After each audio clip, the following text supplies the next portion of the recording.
All praises to the Most High, Yahweh Ba'ashem Yahweh Shai, Bahashem Raha Kodash.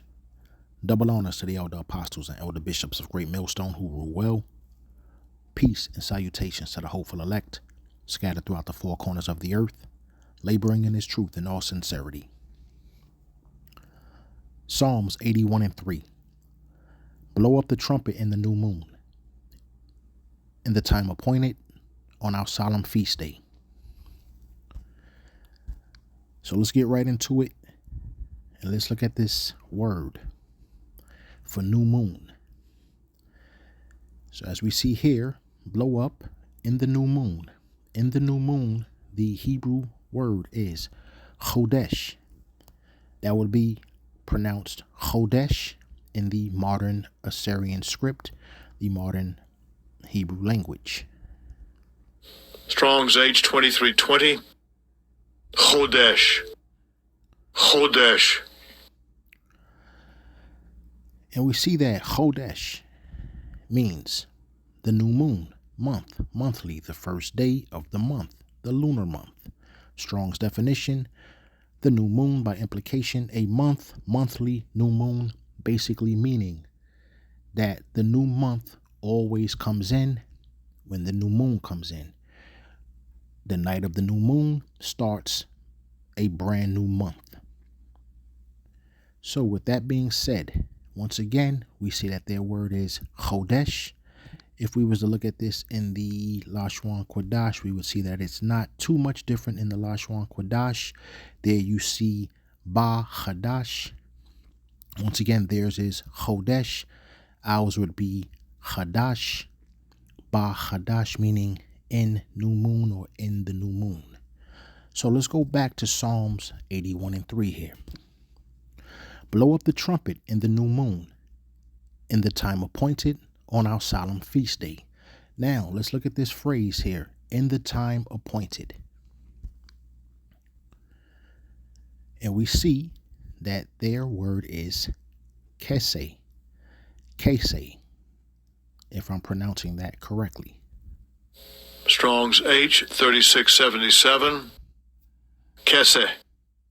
Kese.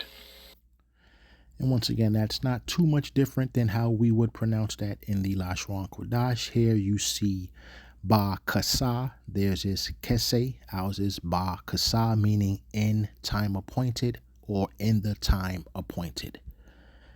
So we go back to the verse. Blow up the trumpet in the new moon, in the time appointed, on our solemn feast day. Once again, new moon would be Chadash. In the time appointed would be Kasa.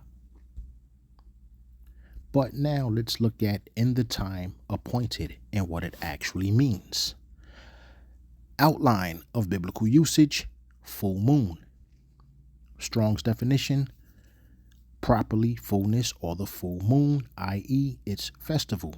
Time in parentheses appointed. So full moon or time appointed or appointed time, that's full moon. So when you read Psalms 81:3, it gives you a clear, indisputable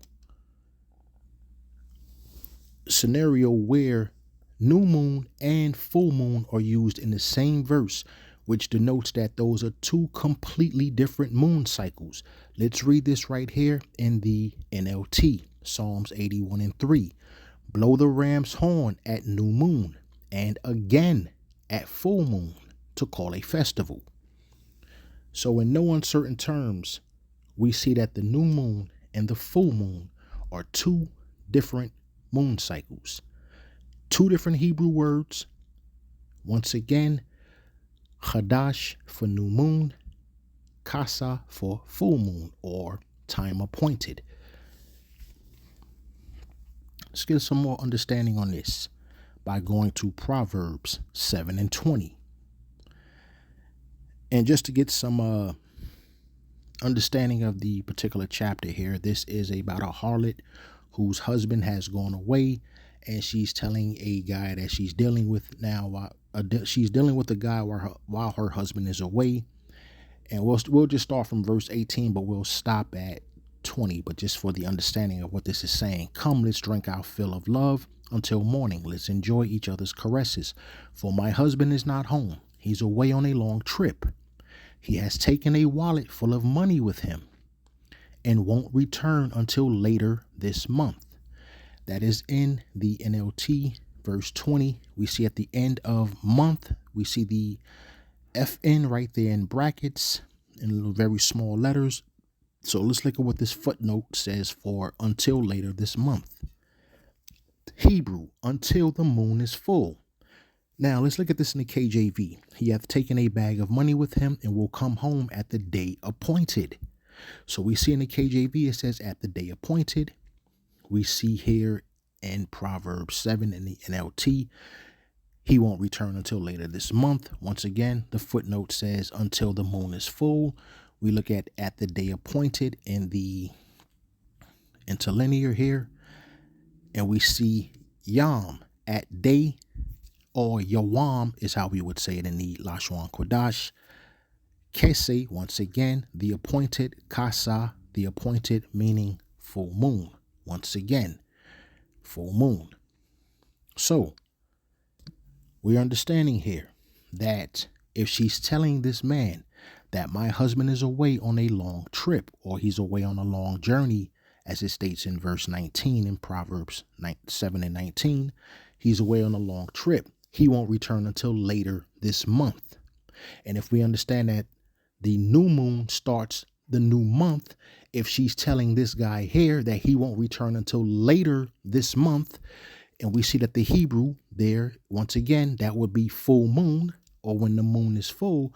Once again, we have clear indication that the new moon and the full moon are two completely different moon cycles. Let's take a quick look at Isaiah 66 and 23. And it shall come to pass that from one new moon to another, and from one Sabbath to another, shall all flesh come to worship before me, saith Yahweh. NLT, all humanity will come to worship me from week to week and from month to month.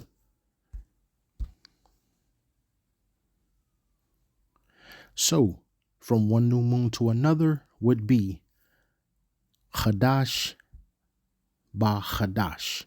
Let's take a look at that in the ancient Lashon Kodash just to see if I got that right. We'll go to Isaiah 66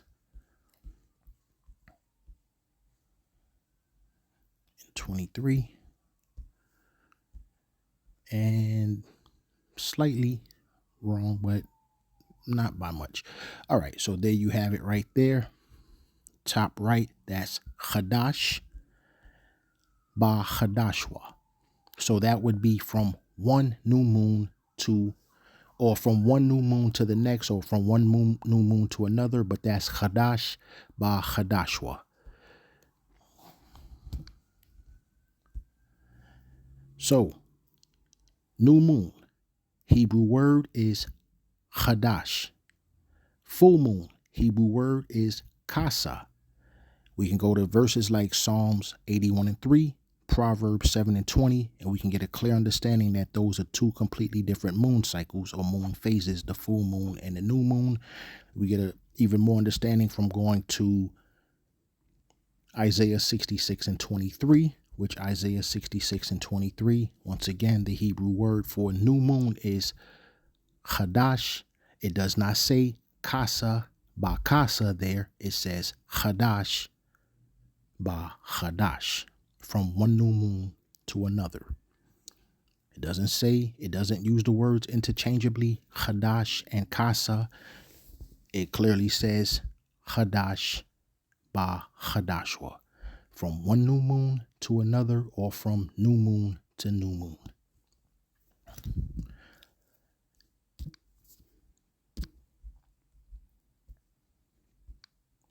Just for a little further understanding here on the moon phases. This is the Phases of the Moon app. I downloaded this particular app several months ago. And just for me to keep up with the Sabbaths and the high holy days. But if we look at the very top of the screen, You'll see where it says phases of the moon. Right below that, Sunday, January 18th, 2026, or somewhere right around that particular date, we should be seeing the new moon. So, if you take a look at this new moon right here on the screen, you'll clearly see that this is a dark moon. So, pay close attention to the top of the screen where you see the date, Sunday, January 18th, 2026. And also pay attention to right below the moon where you see new moon, and you'll see as the date changes, you'll see the moon going through its particular cycle, and you'll see that the moon phases are changing as well. So Sunday, January 18th, new moon, completely dark. By the time we get to January 19th, you see just a slight bit of light there, which means that this is a waxing crescent. And maybe that's what the problem is. Maybe some people just don't know or understand what the particular word waxing means. So let's go into waxing. What is the biblical definition of waxing? In the Bible, waxing or waxen/waxed is an archaic verb meaning to grow, increase, or become stronger, weaker, colder. Used for physical, spiritual, and moral changes like David's strength growing. That was in 2 Samuel 3:1, or love growing cold due to wickedness, as we know in Matthew 24:12. Waxing worse and worse, which is what a lot of guys are doing with this kind of doctrine here. They're waxing worse and worse, meaning as worse as it is right now, it's increasing. It's getting even more worse. All right, that when you thought it couldn't get any more worse than what it is, when you're teaching the full moon and the new moon are identical or the same particular moon phase, no, it's waxing worse and worse. It's increasingly getting worse. So let's go back to the moon cycles here. We'll start back from January 18th, the new moon. Pay attention to the date up top. Pay attention right below the moon. You'll see the date change as well as the moon phase start to change. So January 18th was a new moon, completely dark. January 19th, waxing crescent. January 20th is still in its waxing crescent stages, but as you can see, the light is waxing greater and greater. This was a completely dark moon just 3 days ago, according to this particular app, on January the 18th. But by the time we get to Wednesday, January 21st, we see that this waxing crescent, the light is waxing greater and greater. You see that? January 23rd, the light is waxing greater and greater. 24th, it's still waxing greater and greater until we get to January 25th. Now we see that that's a first quarter. But look at the light in comparison to where it was on January 18th when it was completely dark. January 18th was going to be the start of a new month. That's why it was a dark moon. By the time we get to January 25th, that is a first quarter moon with the light waxing greater and greater. January 26th, now we're in the gibbous stages. We just passed the crescent stages as we hit the first quarter. Now, by the time you get to January 26th of next year, we'll be in the gibbous stages. Gibbous just basically means of the moon having the observable illuminated part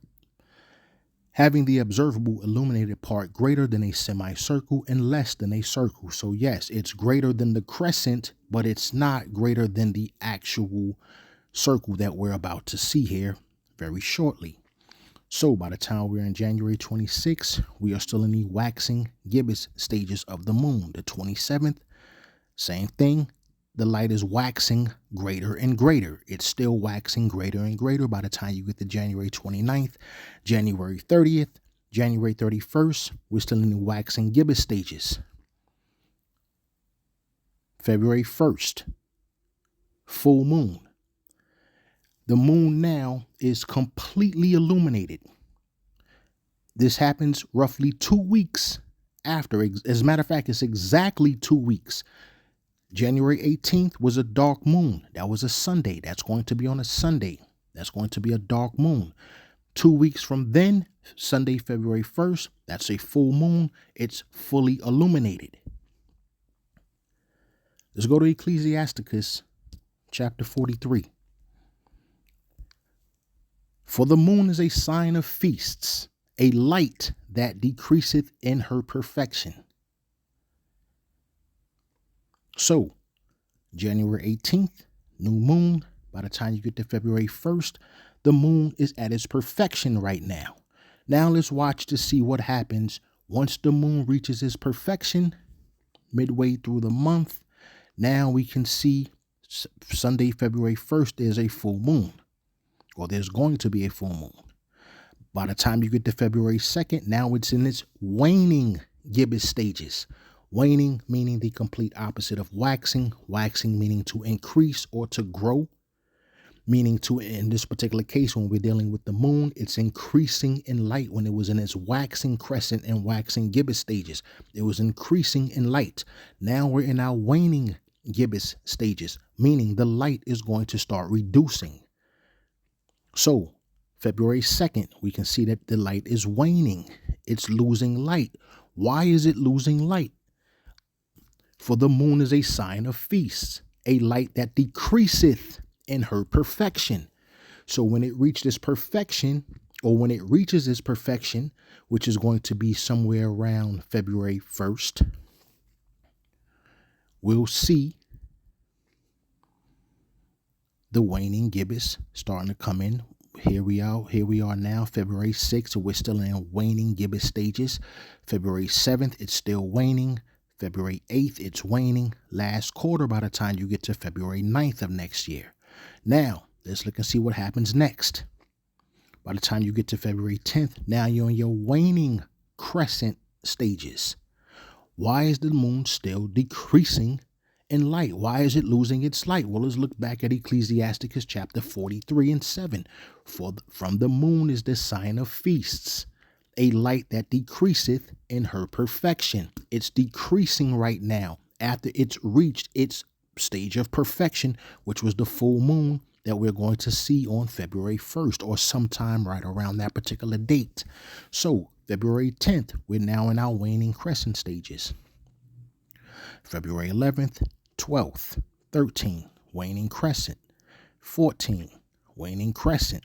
15, waning crescent. 16, waning crescent. 17, by the time we get to February 17th, it's fully dark again. Why is it fully dark again? Because it's a new moon. It's the start of a new month. And it's going to be the same exact pattern once again when you get to that new moon in February. February, see it's in its waning gibbous stages. Bam, it's going to hit its, March 3rd is going to be a full eclipse. I just saw that. Did not plan to do that, but just as a tutorial here, I just learned that we're going to have a full eclipse on March 3rd. All right, so we can go back here now. This, I started at January 18th, if I'm correct. Yeah.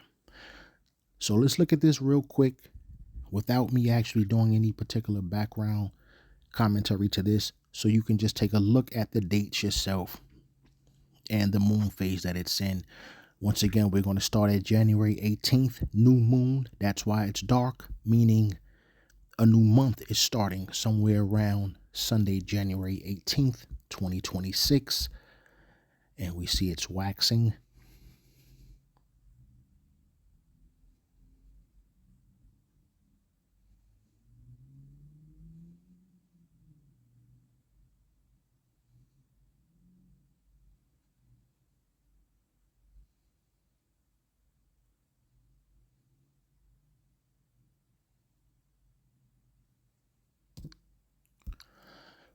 From the moon is the sign of feasts, a light that decreaseth in her perfection.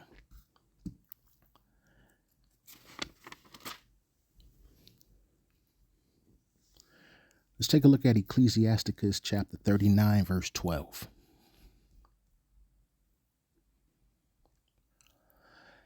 Yet have I more to say, which I have thought upon, for I am filled as the moon at full. New moon, February 17th. But by the time we get to, you know what, let's just, so I don't,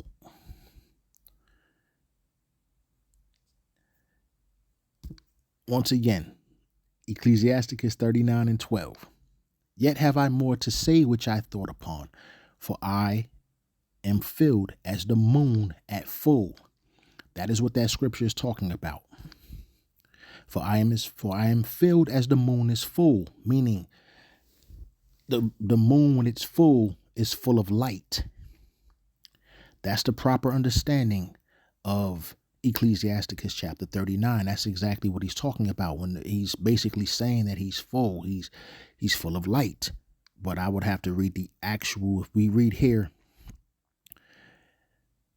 nations, I'll start from verse 10. Nation shall show forth his wisdom, and the congregation shall declare his praise. If he die, he shall leave a greater name than 1,000, and if he live, he shall increase it. Yet have I more to say, which I have thought upon, for I am filled as the moon at the full. Once again, we can also take a look at Ecclesiasticus chapter 50. All right, let's start from verse 1 to get the proper understanding. Simon, the high priest, the son of Onias, who in his life repaired the house again, and in his days fortified the temple, and by him was built from the foundation the double height, the high fortress of the wall about the temple. In his days the cistern to receive water, being encompassed as the sea, was covered with plates of brass. He took care of the temple that it should not fall, and fortified the city against besieging. How was he honored in the midst of the people in his coming out sanctuary? He was as the morning star in the midst of a cloud, and as the moon at the full. Basically meaning he was glorious. He was illuminated. He almost had that glow to him, that he was shining. This is what it's meaning. That's the full moon. As the sun shining upon the temple of the Most High, and as the rainbow giving light in the bright clouds. So you know what it's like when you go back here to Ecclesiasticus chapter 50, verse 6. He was in the morning. He was as the morning star in the midst of a cloud. It's like when you walk outside and it's a cloudy day, and it's right in that morning time, and it's cloudy, but you can see that one bright star. That star is shining bright beyond that cloud. That's why it also says, and as the moon at the full. So it's describing someone here who's glorious. This is somebody in all of their splendor right now. As the sun shining upon the temple of the Most High. As the rainbow giving light in the bright clouds. Like right after this, you have a heavy rainstorm. As soon as it's finished raining and the sun starts to come out, but it's still cloudy, but the sun is starting to come out, and you see that bright rainbow up top. So that's what it's meaning. So we're looking at, not only did we go into Ecclesiasticus 43 and 7, I'll go right there real quick again. From the moon is a sign of feast, a light that decreaseth in her perfection. And we just saw that on the phases of the moon app. We know that the new month starts with the new moon, which is dark. 2 weeks into it, we look at a full moon. That means it's reached its perfection. It's fully illuminated, and then it starts to decrease until it's fully dark again, which would be the start of another new month. We look at Ecclesiasticus 39 and 12. Yet have I more to say, which I have thought upon, for I am as filled as the moon at the full, meaning fully illuminated. At the full, it doesn't say at the new. All right, these are not interchangeable here. The new moon and the full moon are two completely different moon cycles, two completely different moon phases. So I'll wrap this up, and just to really hammer home that point so that we can actually see it in the same exact scripture. But let's look at it in the KJV. In the NLT. Blow the ram's horn at new moon, and again at full moon, to call a festival. So the KJV, in no uncertain terms, the KJV in very explicit terms, is telling you right there that the new moon and the full moon are two completely different moon phases. I pray this has been edifying and reaches the ears it's supposed to reach. Shalom.